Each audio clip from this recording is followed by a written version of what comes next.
Good space time, y'all. This episode of Citizen Cosmos features Joe Bowman, co-founder of the liquid staking IBC-based protocol Quicksilver. Joe explains what is liquid staking and what are its benefits. We talk about governance, emotional decisions, delegators, and the validating business. We also discuss motivation and procreating, but please don't repeat this at home. The blocks, the bandwidth, and the holy consensus. Every time there's a crash, I do something else, yeah. So these are two of the core tenets of Quicksilver, because decentralization and governance are the things that truly matter to myself and the team. Hundreds of millions of dollars or whatever, right? And thinking that, well, if that guy is building a nuclear bomb and he's like closer, I don't really want to sponsor that. It'll be a good birthday present for me. That is exactly why we're doing it then.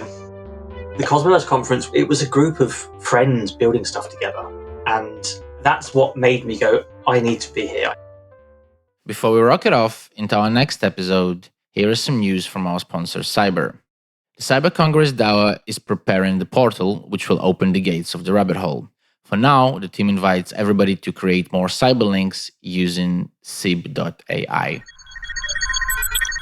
Well, ladies and gentlemen, and who else shall I have a weather conversation with, apart from somebody from the United Kingdom, of course? We have today with us Joe Bowman, the co-founder of Quicksilver. Joe, hi, welcome to the show. Hi, how's it going? Thanks for having me on.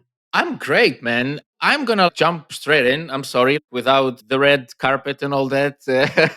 So, Joe, Quicksilver is not been heard of a lot, but lately we're hearing more and more of it. I think everybody who's following the Cosmos ecosystem has somewhere heard the word Quicksilver, staking liquid. I'm not going to go into it myself. I would like you to introduce yourself, say what you do and what is Quicksilver and what is it all about? Sure. So my name is Joe Bowman. I'm the co-founder here at Quicksilver, along with my other co-founders, Vish and Roya.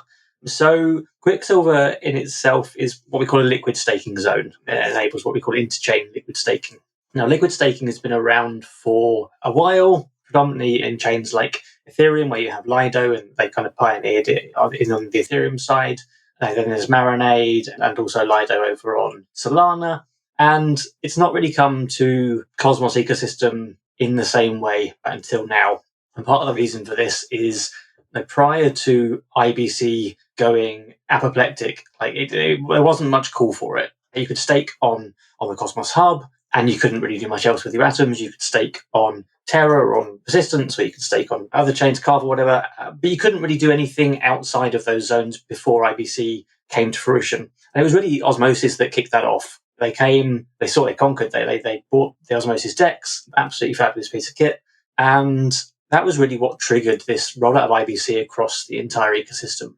So all of a sudden you had all these opportunities where previously you could only stake and you could get your 10, 15, 20%, whatever APR on your staking, but you couldn't do was better that somewhere else. As soon as Osmosis came along, you could then unstake your atoms and take them to Osmosis and earn triple digits in liquidity pools, that wasn't an option before. So suddenly you have this problem where folks are unbonding from the Cosmos Hub. When Osmosis was launched, we saw not a huge number, but a decent number of folks unbonding from the Cosmos Hub in order to take their atoms over and use them on Osmosis.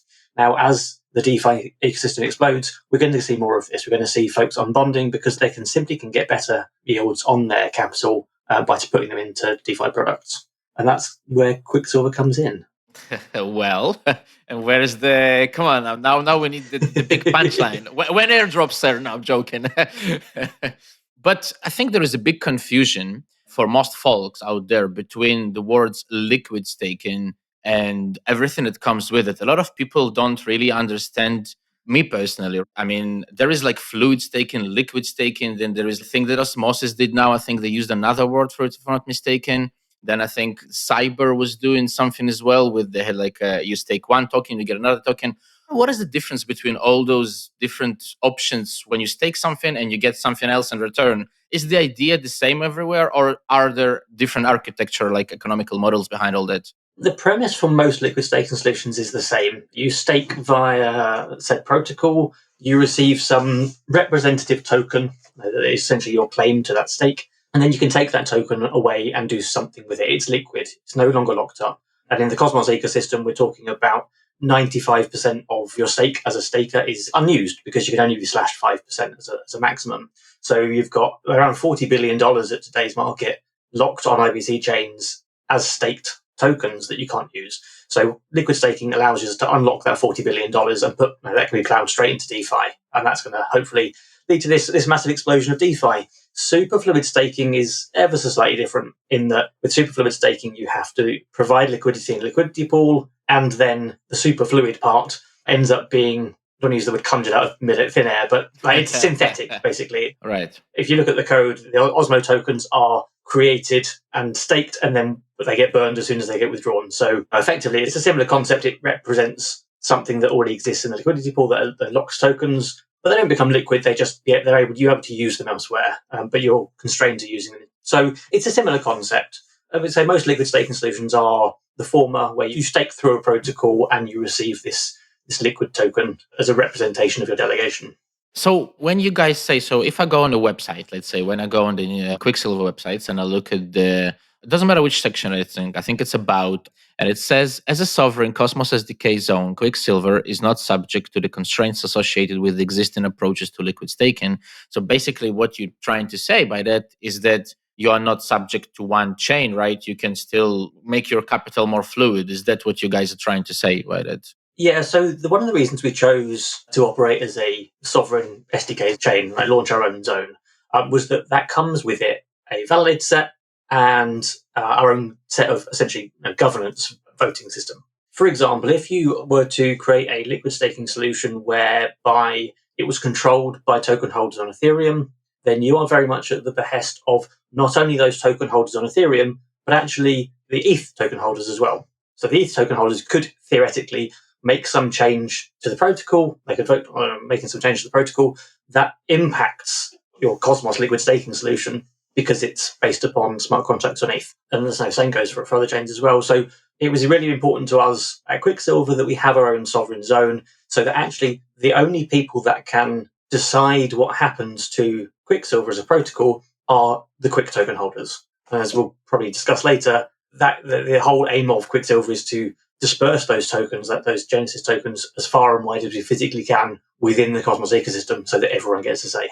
If I was trying to summarize that, to kind of wrap it up in a short way, would you say that the mission or one of the goals of Quicksilver is in essence to increase efficiency of the staking capital of a person who's either trading or investing, right? Yeah, the whole concept of liquid staking is to increase capital efficiency for stakers. Okay, a couple of more questions about some history that I wanted to get from you. I have noticed, I think it was a Medium article, or maybe it was somewhere around else, the social networks take you to a deep rabbit hole.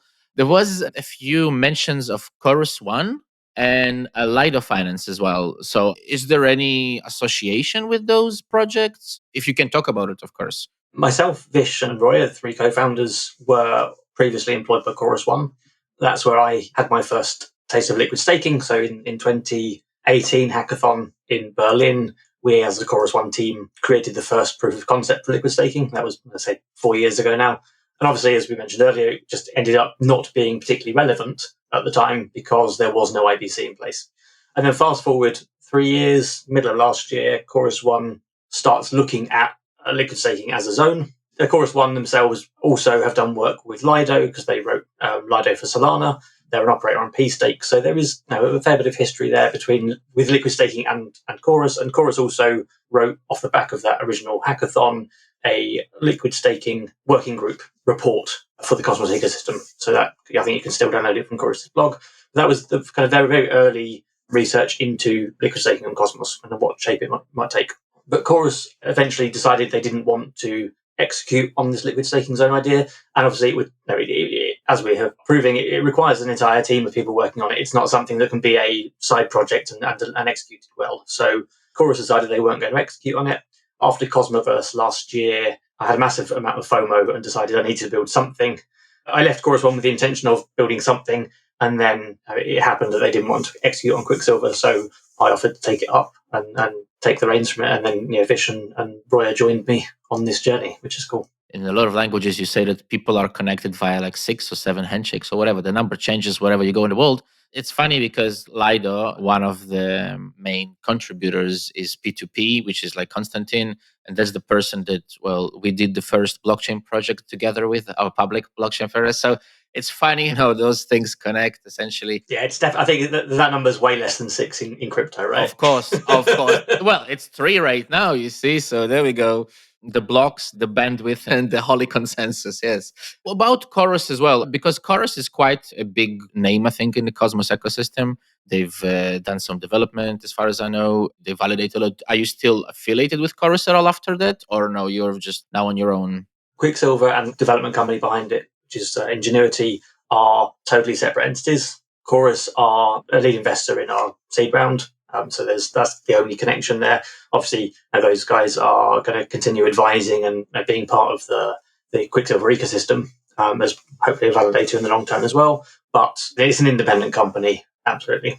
I like to always ask the guests like their crypto story, how they actually got into crypto, because obviously you mentioned Chorus One, it's a big name. Cosmos ecosystem is a huge name, but usually you don't just land out of there from nowhere. Usually there's like an anecdote behind, not always, but sometimes. What's yours? Unfortunately, it's quite boring. Come on. I was working on the operations side at a big health research project in the UK prior to finding crypto. One of my colleagues there kind of got me into kind of crypto space, but it was all the kryptonite proof of work chains that he was into. And then I kind of stumbled across proof of stake and thought this is quite a cool thing. And then when I was then looking for a new role, I came across this advert for Chorus and applied, and it was a good match. So that was beginning of 2018, so shortly after the last crash, actually. Is that a sign? Wait a minute. Every time there's a crash, I do something else.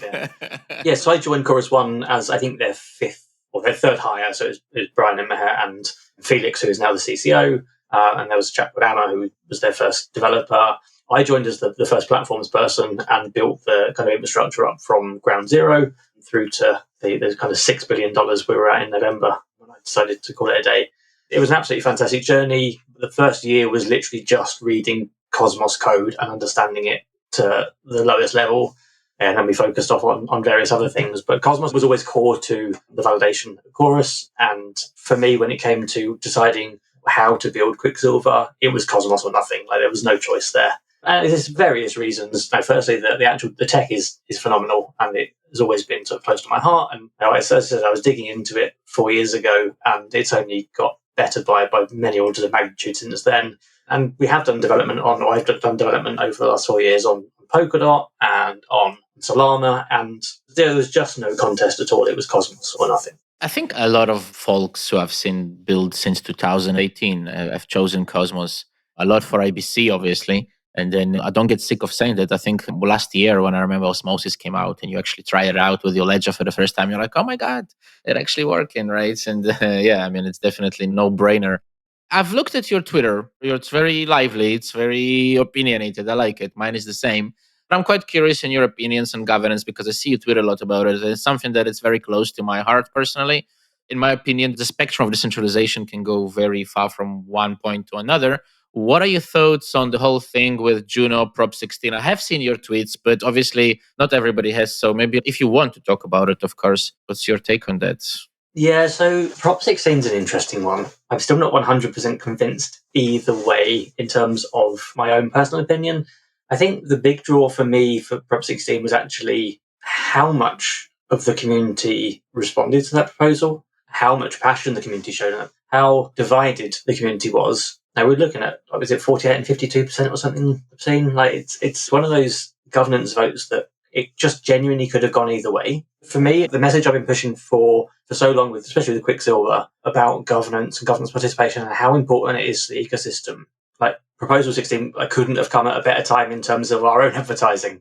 So there's definitely some positives to take out from it. I think there are also some negatives to take away from Prop 16. I think it was rushed. I think the actual proposal itself was fraught with very emotional or emotion-laden terms. And I think when you're proposing something, especially as a core development team, that is going to be quite so divisive, you need to make sure, from my opinion at least, that what you propose is emotionally neutral and allowing delegators to make their own mind up.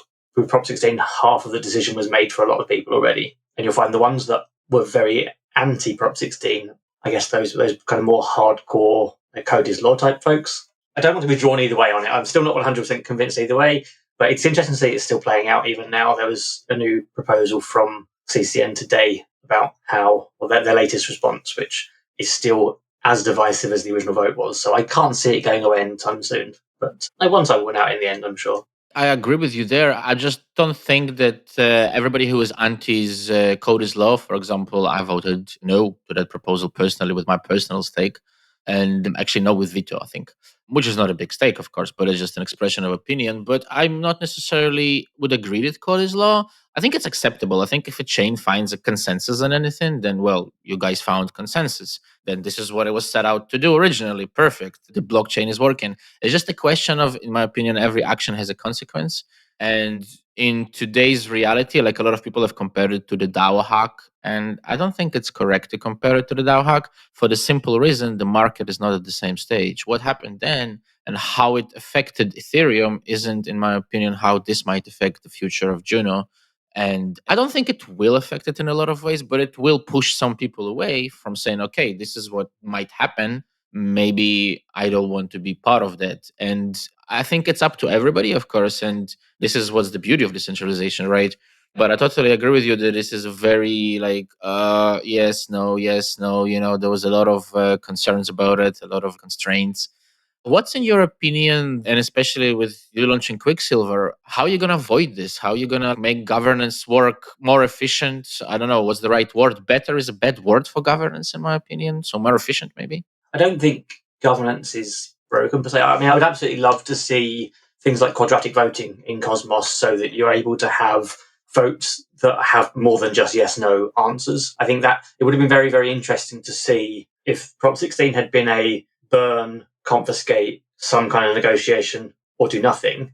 It would be interesting with those 4 votes how it would have panned out, because I think the results would have been very different. But I think for us, Quicksilver, governance is really, really important. And actually, what you find with a lot of liquid staking protocols have this whitelist of accepted or allowed validators that you can delegate to. Now, for us, this is problematic because, firstly, with a lot of liquid staking protocols, you'll find that those allow lists are a handful of the top 10 validators that already have a disproportionate amount of voting power. And combined with this, in Cosmos, you will delegate to a validator, and unless you override that vote, you assume the validator's vote. That's all well and good. But the problem herein lies is if you then delegate via a liquid staking protocol and they do not offer any way for you to proxy your vote through them, then what happens is you have to assume that validator's vote. Now, for us, if there is a predominant liquid staking solution that comes about that then has a small whitelist of validators and you can't override the vote, that ends up being a significant amount of voting power being decided by a very small group of people. Prop 16 for us was a perfect example of the fact that actually a lot of delegators did override their validators. I think it was by far the highest turnout in terms of the sheer quantity and percentage of token holders that we've seen to date in Cosmos. So what Quicksilver allows users to do is, first and foremost, you can delegate to any validator that you could do natively, which I think is massively important for us. So that's the default position of the protocol. The protocol is not opinionated about who you can delegate to. It may very well be that governance of the zone decides that it doesn't want you to delegate to centralized exchanges, for example. Governance has the power to apply that restriction, but the protocol itself isn't opinionated in any way. And the second thing is that there will be a module that we call governance by proxy that essentially allows you as a delegator that holds Q assets, so Q atoms, if you have an atom stake, can then vote on hub proposals. So if you hold Q atoms, a governance proposal comes up on the hub, it will get mirrored on the Quicksilver zone through this new module. And then up until some very short period before the tally is taken on the hub, you can submit your vote on the Quicksilver zone. That gets proxied through to the hub, and you get the same voting rights essentially that you would do if you were voting natively. So the combination of those two things means that as an end user, from a governance perspective, you have the same right in terms of choosing which validator you want to validate to and being able to override that validator if that is what you want to do. So these are two of the kind of core tenets of Quicksilver, because decentralization and governance are the things that truly matter to myself and the team. We talk a lot about validators, and you mentioned the word For example, not to a validator who is a centralized exchange. How do you know who is which validator today, where the POS industry is like, well, it's not what it was 4 years ago, right? Not what it was. I mean, I had my first node on a Bitchers type chain, Golos. It's called Witness back then. And this was 2016. The POS there and this, the industry where it's not, how do we know? It is hard. Yeah, it's absolutely not a trivial problem to solve. Certainly, the bigger exchanges become quite obvious because they have massive wallets and lots of transactions. And certainly, with the likes of Binance, for example, you see the memo field will contain an 8-digit string that's your ID, so you can track exactly which transactions are what. It's definitely a harder problem. I think the one thing we have on our side is that there's a lot more scrutiny of what's happening on blockchains than there ever has been before, a lot more analytics. And they do have these telltale patterns of big accounts or accounts where the balance disappears immediately after funds have gone into it. So there are ways and means by heuristically checking the behaviors of wallets as to determine kind of what they are. But we do largely rely on the folks that are kind of good at that analysis at the end of the day. So let me rephrase the question because I think that's a bit too obvious. I understand that, but let's go a bit bigger. In the time and I mean, you mentioned Chorus One, what you said up to 6 billion. I mentioned P2P. I don't know what the P2P staking number is, but whatever, it's up in billions.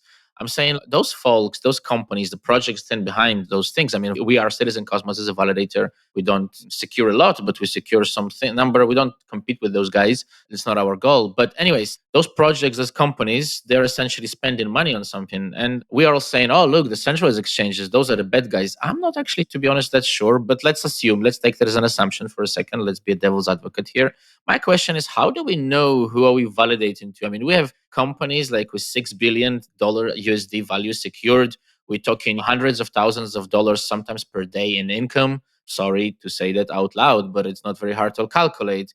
That money is going to the values and the beneficiaries of those. Of course, it's going to building. Of course, I'm not saying that not. But how an average person can make sure, let's say, for example, today's like, oh, I don't want to buy McDonald's. It's just an example, right? Because I don't want to sponsor like something, blah, blah, blah. I don't want to buy clothes from Primark because I don't want to sponsor whatever. Like, we can go forever with this. So how does an average person today in this huge POS industry know who it's okay to delegate to, in your opinion, who it's not okay? Is it important at all? Is that even a question that should be asked? I do think that delegators should care who they validate to.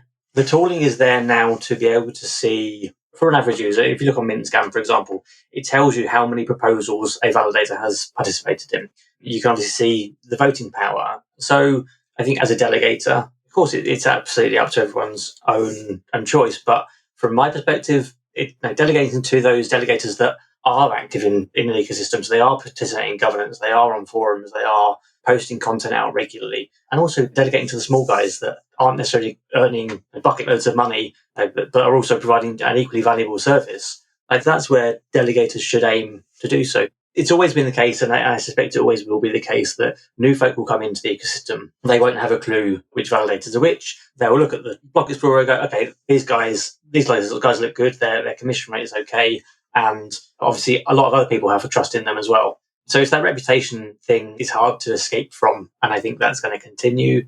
But at the same time, everyone has to have their own choice, otherwise it doesn't really work, does it? Of course. No, totally. I'm just curious at which point we could come to the place where we could start somehow making some kind of proofs, verifiable proofs. I don't know how, I have no clue. But the thought of some project having income of billions of dollars from validations or hundreds of millions of dollars or whatever, right? And thinking that, well, if that guy is building a nuclear bomb and he's like close it, I don't really want to sponsor that kind of thing. But anyways, this is just like thinking out loud. I'm going to take it a little different direction. Your website mentions a token, if I understand, and it mentions a drop. Sorry to ask that. When airdrop, sir? It's my favorite question. The section on the website is literally when airdrop for that reason. Yes. So, yes, we will have the Quick token. Quick token will initially be a governance token primarily. The plan is to launch with interchain staking, and interchain staking from version 1 will only allow you to delegate in atoms on the Cosmos Hub. When interchain staking, when interchain security version 3 comes out, we'll be able to supplement that hub validator set with our own validators, and then it will become a staking token. That is the plan for the Quick token. In terms of the airdrop, as I said before, it's really, really important to us that this zone, the Quicksilver zone, is managed by the ecosystem, because this is the plan. 51.35% or some thereabouts of the entire Genesis supply is allocated to incentives and airdrops. So they're all going to this pool. The pool is controlled by governance on the zone. So what will happen is, when we come to onboard a new zone, and one of the cool features of Quicksilver is that there is no proprietary code to add. So as long as zones have the liquidity staking module and interchain accounts, which are going to come out in the next couple of Cosmos-SDK releases, as long as those are installed and the correct parameters in terms of transactions that are allowed are set, then we can onboard the zone without any further hassle or configuration or any permission from the third party. So every time we want to onboard a new zone, there'll be a governance proposal. The governance proposal can be submitted with a manifest of addresses where someone has calculated and run a script to work out what the allocation for that zone is and for those individual users. And then once that proposal has been accepted and we onboard the zone, then all those accounts will get some airdrop of Quick tokens. Now, the reason we're doing it this way, rather than the traditional, let's work this out ahead of time, put it in Genesis, is that we also have, going into that pool, 30% of the inflation rewards. So that'll be 60 million tokens over the first year, and then it drops off by 25% a year. So we constantly got rewards going back into this pool. Now, the beauty of this is that if a zone launches next year and we onboard it as a zone on Quicksilver, then we can actually airdrop to token holders of the new zone. Now, if we were doing it the traditional way and only airdropping to zones that we snapshot at some point before we launch, but actually anything that comes in the future, any zones we onboard in the future, they don't get these Quick tokens. We can see that a good chunk of these Quick tokens in the future will probably end up going to token holders that have received airdrops from other chains. But as the community grows, everyone gets, more and more folk come in. So there will be new people that come in and get airdrops from future airdrops that wouldn't necessarily get it if we just did it at Genesis. So there's this kind of, Vish referred to it as a never-ending airdrop. It probably will end at some point, just in terms of physics. But the plan is kind of this rolling airdrop for every single zone that we onboard. That is really cool that it's a plug and play rather than, well, essentially it will become a plug and play when all the tools are in place. Do you have any TA? I mean, it's a stupid question. I hate asking, but like not any TA on a date. I mean, as in at least like a quarter of a year that you hope to launch it? Yeah, so the plan originally was late June, early July. I think we are currently going to be held back on interchain security launch, which is slated for August time. So we're currently held back on interchain security launch. So once that's live and the requisite vote has happened on the hub to onboard as a chain, then we will launch shortly after that. So it's likely to be beginning of September in all reality. It'll be a good birthday present for me. That is exactly why we're doing it then. There we go. And that's exactly what it is. I have a block of questions that I also like to try to understand from guests a lot. In my opinion, it's important. And the first one is very straightforward, very weird. What was your reasoning? Like, what did you want to improve? What was the idea of building protocol rather than carry on working for Chorus One, successful company? Then you suddenly like, man, I don't like. What made you do all this? What's the goal? Yeah, I was a developer in my early career, and I kind of fell out of love with development because I was building software that other people had already done, and it was just re-implementing the wheel. It was a bit tedious. So I went over to the operations side, and that's how I got into crypto. The first place was I came to join Chorus to run validator nodes. I kind of realized when I did these hackathons how much I still enjoyed coding. And when I got to the Cosmos conference in November, it was the community is a bunch of folk building to make life better for everybody else. There was a massive disparity between the Solana conference and the Cosmos conference, in that Solana conference was full of money men and people in suits, and yeah, it wasn't my scene at all. Horrific. Yeah, I didn't want to say that word out loud. The Cosmos conference, it was a group of friends building stuff together. And that's what made me go, I need to be here. I need to be back in the kind of low level of this community, building stuff for the benefit of everybody. Now, the liquid staking stuff had been rolling on at Chorus anyway, and this problem of liquidity being locked up and $40 billion plus of stake kind of sitting there untapped, it's just it's a phenomenal amount of money to be able to unlock with one protocol to be able to, I guess, kickstart this DeFi ecosystem in Cosmos, which It's getting there, baby steps. Osmosis has done amazing things, and some of the other protocols are doing really cool stuff as well. But if we were able to inject another $40 billion into that ecosystem, we'll be able to see it fly. Like, it'll be fantastic. So what piques you is curiosity, from what I'm hearing, of seeing what will happen when all this money will come in, or? Yeah, I think it's an innate desire to see Cosmos and the community of people that are friends as much as anything else. See everyone do well out of it. And if I can play a small part in making that happen, then that'd be great. What's the goal for yourself personally, not for Quicksilver? It's like one of those interview questions. Where are you going to be in 10 years' time from today? Well, not here. Sunning myself on a beach. Not in the UK anymore. Yeah, we need Connie Daddy with a tequila now. Yeah. I remember this. To be honest, we're not far away, but over my end is nicer, Madeira. So come over here.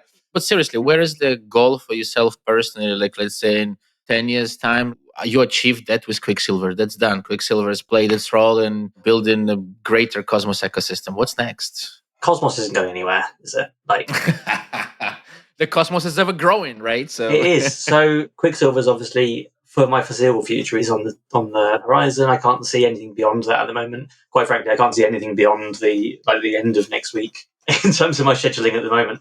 But it's a hard question. Even once Quicksilver is built and launched, now we already have ideas about what we want to do on top of Quicksilver. Now, using with Q assets, we want them to become this kind of base asset class for Cosmos DeFi. And what we can build on top of Quicksilver as this sort of foundation is anyone's guess. So certainly for the next 2, 3, 4 years, I can see us being busy on that front. Beyond that, who knows? It very much depends on where the next opportunity comes out. I can't see anything beyond Quicksilver at the moment, really. Nice. But if I do, it's almost certainly going to be in the Cosmos ecosystem. Wouldn't want to leave these guys. It's true. I mean, Cosmos, I think, is the best name you could have picked for a crypto project. I think, wow, it's just perfect. And the last question that is in the same kind of thing, but also to wrap it up, you're so focused on Quicksilver. Obviously, like everything I ask, it always comes back to that, and it's great to see the motivation of a co-founder so focused. So what keeps you that focused and motivated, apart from trying to evolve that? I mean, in your daily life, something that you do every day. Maybe it's like eating, I don't know, an ice cream every day, or going to the gym, or reading a book, going on GitHub every day. Is there something you could share with others that would say, guys, do that? That will help you to stay focused. Halfway through the question, I had one answer, and then you said something, and it made me go, "Oh, I'm not going to say that." So, honestly, one thing that really keeps me going is my eldest daughter is an absolute geek, and she actually came up with the company name for Ingenuity. Wow! But she's just every single day. I'll talk to her. She'll probably be listening to this podcast actually. So, hi, Maisie. And every single time I do something or build something else, I'll show her, and she gets it, and she's so kind of psyched up by it. And seeing her go, that look on her face, and that she's proud of what I'm doing, that in itself gets me going every single day. This is not me recommending that everyone goes out and procreates. That's the bit. That's the bit that I wasn't going to suggest. But definitely for me, the kids do help. That was a beautiful answer, man. Seriously, that's one of the most definitely beautiful answers I've had so far to this question, for sure. Thank you for that. No problem. Joe, it's been fantastic conversation, in my opinion. I loved it. Thank you for coming on. Thank you for explaining the details about the airdrop and about what you guys do and the goals and everything. No problem at all, man. Thanks very much for having me. And if I don't see you before, then a Cosmoverse in Medellin, hopefully. Yes, thank you. Bye. Take care. Cheers.